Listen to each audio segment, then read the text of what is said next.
Barratzalde on guztioi eta benetan guretzat oso pozgarria da elkarrekin horretaz hitz egitea. Este es un trabajo ya que se lleva haciendo desde un tiempo.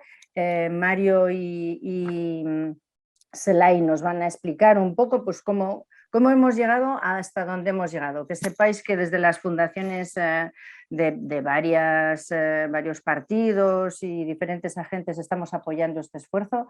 Evidentemente desde la ALE también, porque de lo que se trata es de hacer primero en casa un esfuerzo pedagógico a través de las fundaciones y otros agentes, después con los partidos políticos y pensando en dirigir esto a las instituciones europeas, para que allí donde los estados digan que esta es una cuestión exclusivamente interna y que por tanto no cualquier mención a ello es injerencia en los asuntos internos de los estados miembros de la Unión Europea, pues para que en ese momento haya como una cláusula que se pueda decir, ay, sí, pero ya llegados a este punto de acción 100% democrática, cuando hay una voluntad manifiesta y reiterada de un pueblo para caminar en pos de un grado mayor de soberanía, que no forzosamente ha de ser la independencia, pero sí caminar hacia un grado mayor de soberanía, pues que la Unión Europea pueda decir, bueno, pues este es un marco que nosotros consideramos que puede ser interesante para el ejercicio del derecho a decidir en el siglo XXI. Antes de empezar estábamos comentando que esto se presentó también en la Alianza Libre Europea.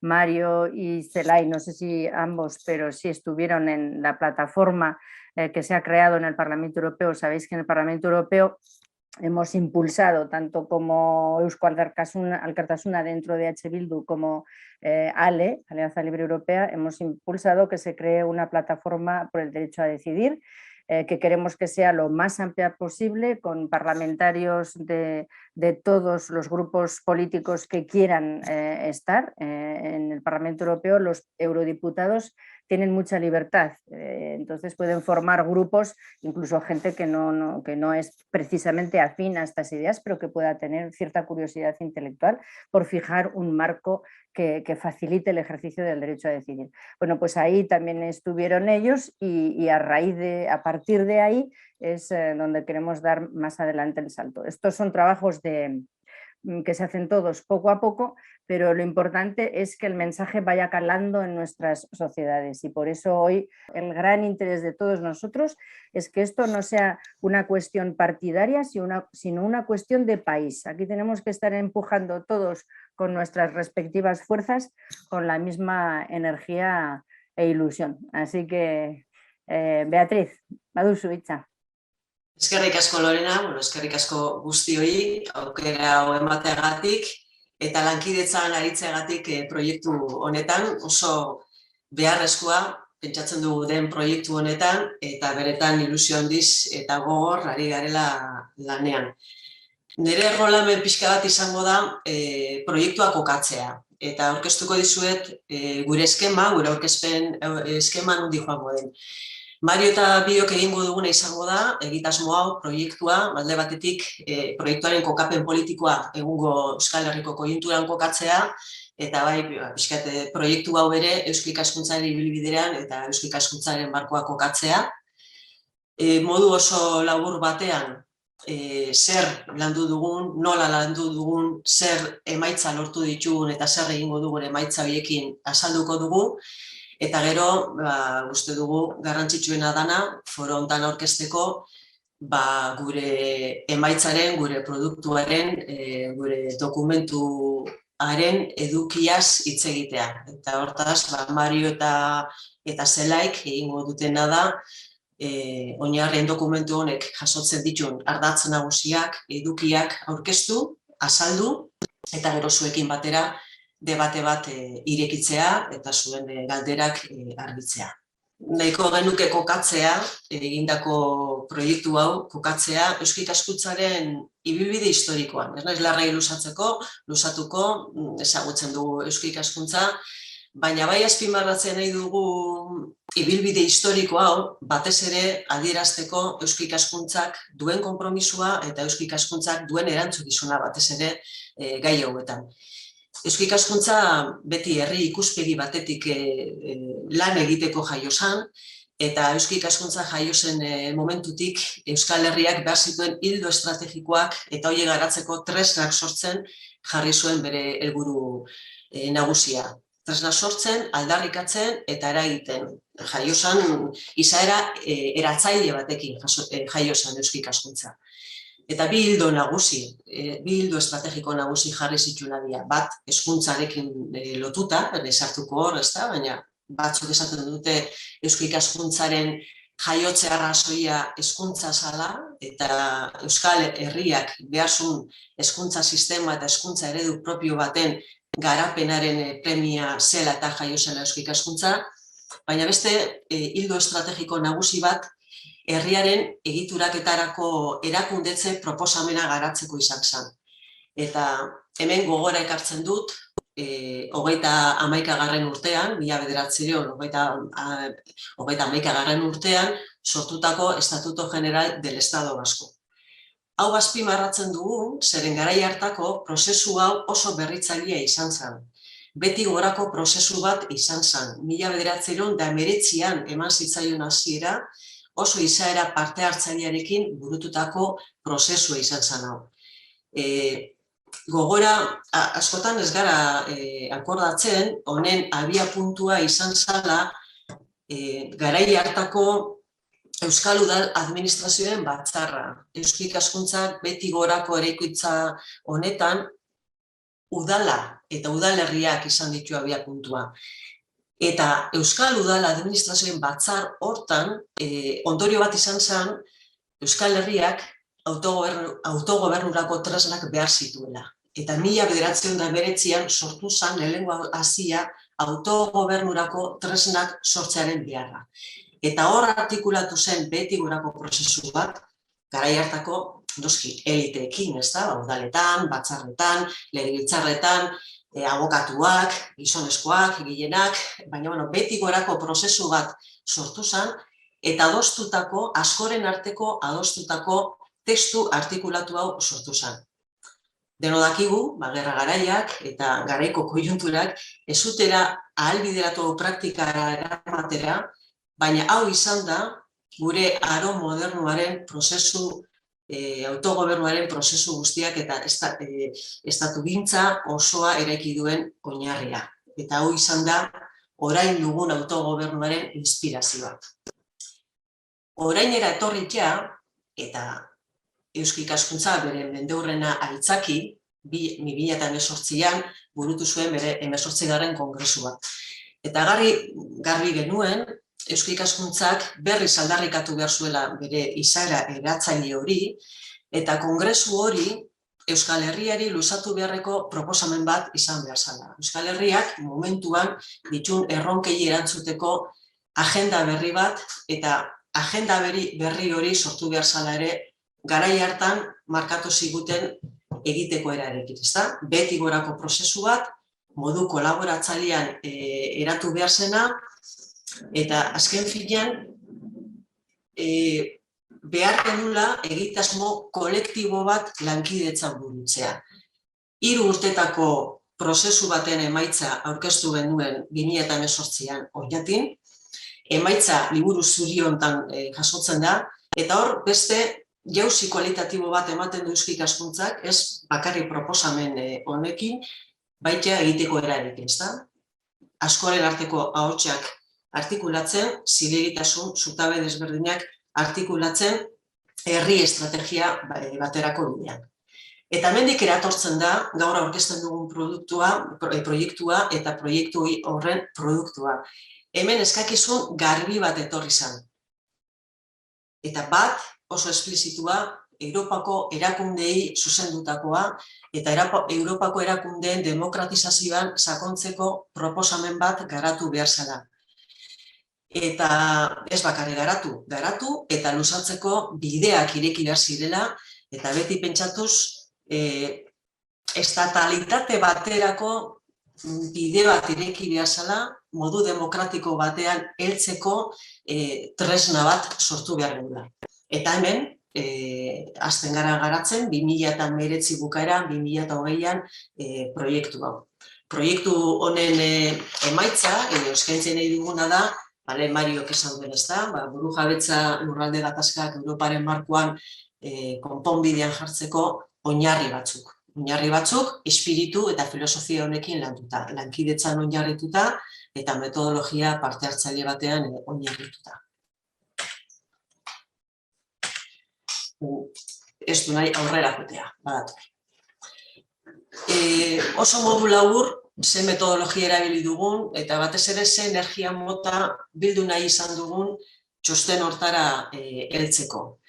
Bat, garbi gendun, proiektu honek behar zuen gobernantza kolaboratiboa izan behar zula, askoren artean eraiki behar gendun proiektua bera hasieratik, definiziotik hasita, azken emaitzera arte, eta hortarako ahalik eta ikuskera anitza biltzen duen parternariadoa edo lankidetza esparrua eraiki behar genula.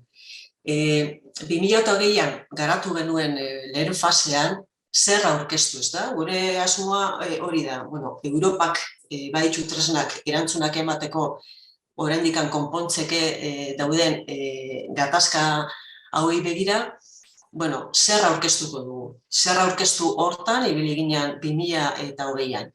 Eta hortarako lankidetza esparrua ireki genuen eta pentsatuz gainera lortu behar genuen emaitza, parte hartzen genuen guztion artean ulertu behar genuela emaitza parteek hartua zela eta konbentzimenduz sortuko genuen tresna oztopoak gainditzeko kontzeptu berriak eta ikuspegiak irekitzeko begiradak eskainiko zitula dokumentu honek.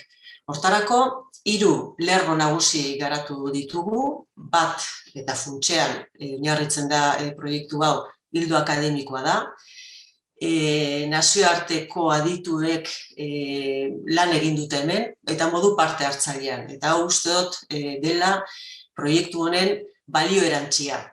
Akademiatik modu parte hartzailean eta produktu kolaboratibo baten mesedetan lan egitea oso zaila da, akademia ikuspegi hortatik lan egitea, eta proiektu honetan parte hartu dute, eta batez ere punta-puntako adituak nazioarte mailakoak.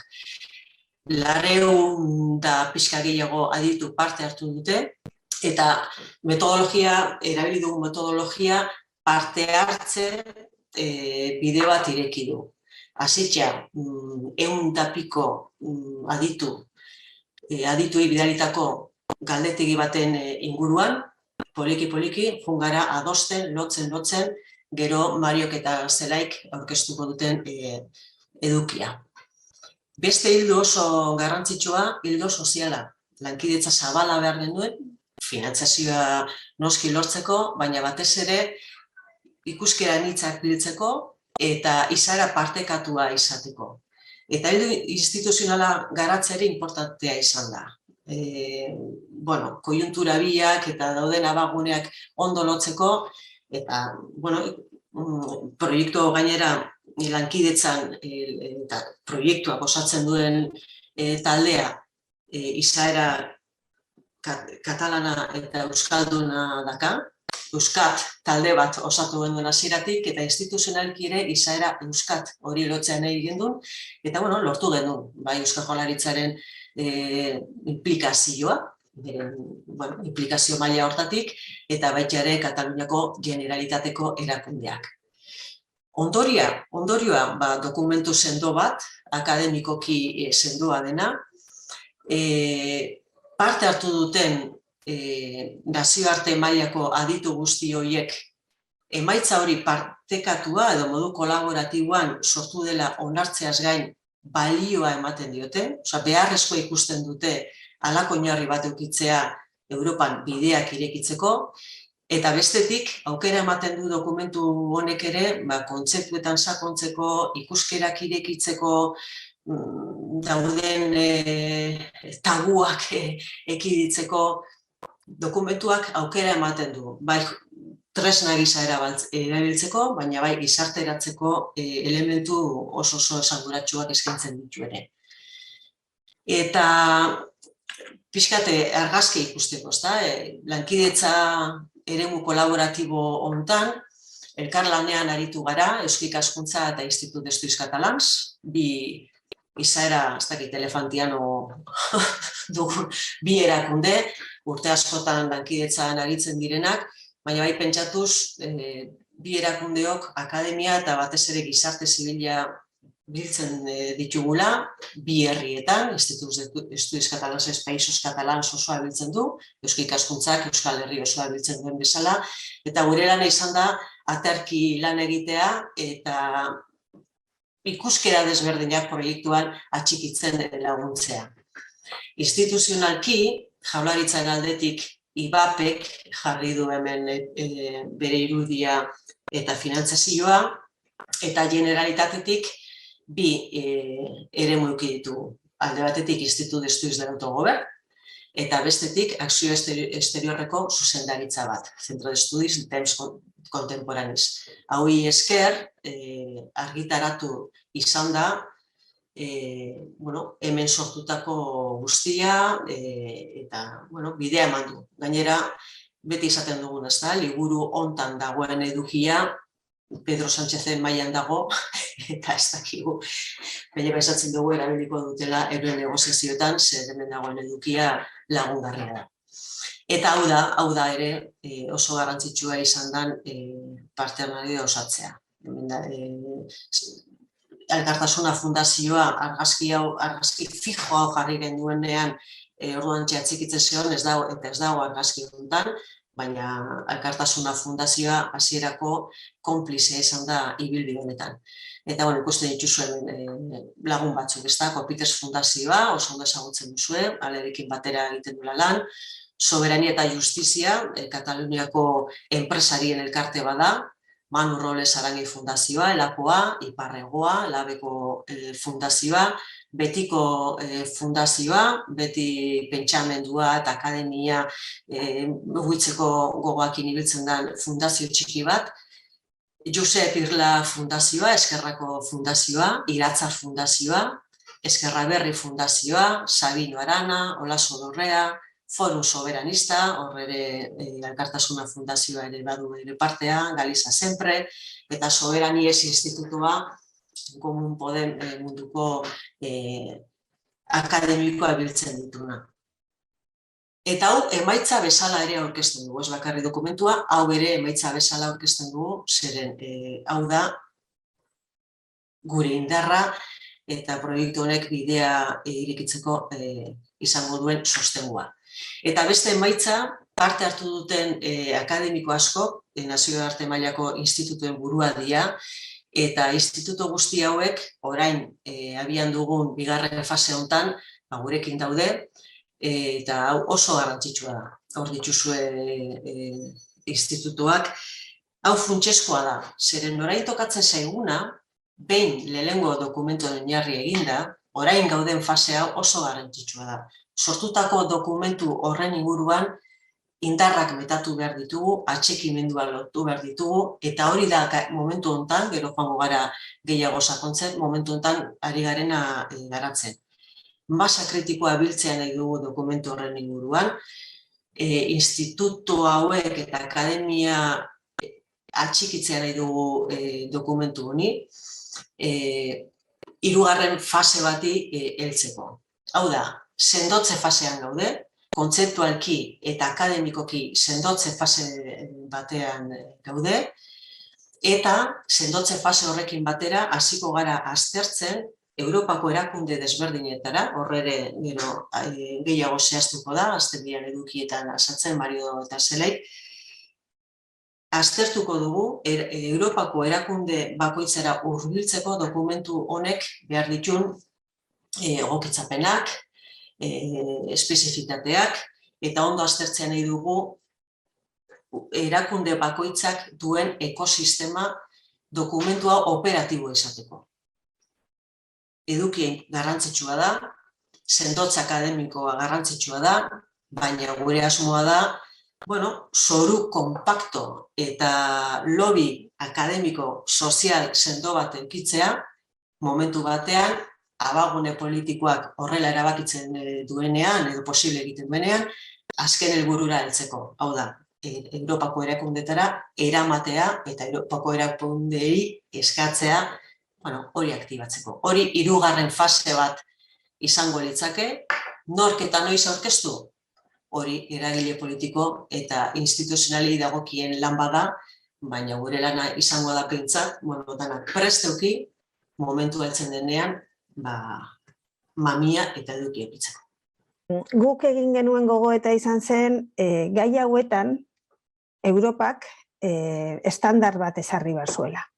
Izan ere, hitz egiten dugunean demokraziaz, hitz egiten dugunean zuzenbide estatuez batzutan, urrutik geratzen zaizkigu kontzeptu horiek. Ez dakigulako benetan zer esan nahi duten, ez? Eta heitxe egin behar ditugula errealitateetara. Eta errealitate bat nola ez, bat dira Europan estatus politikoen inguruko aldarrikapenak eta gatazkak ere gertatu egiten direla, eta horiek bideratzeko prozedura bat izan behar dutela. Eta hain zuzen ere lehen Mariok aipatu duenez, mugei edo lurralde boterearen birformulatzeari buruzko prozesuak martxan ipintzeko, prozedura zehatzik ez dago. Eta Europak uko egiten dio momentu honetan olako gaietan sartzeko. Baina gure ustez, Europarei dagokion, Europako erakundei, ari baldin bagara hitz egiten Europako proiektu politikoaz, eta ari baldin bagara aitortuak baldin baitugu Europar herritar gisa hainbat eskubide. Horrek esan nahi du, gai hauek kudeatu behar direla baldintza demokratikoetan, eta zuzenbide estatuaren berme guztiekin. Zuzenbide estatua badakizue berme bat berme gisa sortzen dela, kontzeptu hori sortzen da, konstituzionalismoarekin batera, eta hain zuzen ere mugak jartzeko estatuei. Beraien boterea herritarren aurrean erabiltzeko orduan, ez? Nahierakotasunes, arbitrarietatez ez erabiltzeko.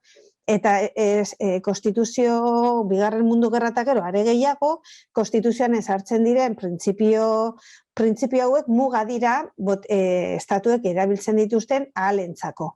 Beraz, guk esaten dugu, lurralde gatazkak guk definitu ditugun moduan gertatzen direnean, Europak, zuzenbide estatuak, Europako estatuek, baina Europak ere bai, Europako erakundek ere bai, bere proiektu politikoaren baitan bide eman behar dute baldintza batzuk eskaini behar dituzte, haulako auziak demokratikoki eta bide baketsuen bitartez kudeatzeko. Eta guke aztertu genituen zeintzuk, horre badituzue testuan nola behar den alde biko berme sistema bat, lortu behar dira bi leian dauden bi parteak izatea, printzipio batzuk izatea konpromiso batzuk, posible izateko eztabaida hori eta auzi hori bide baketxoetatik eta errepresiori gabe kudeatu ahal izateko, ez?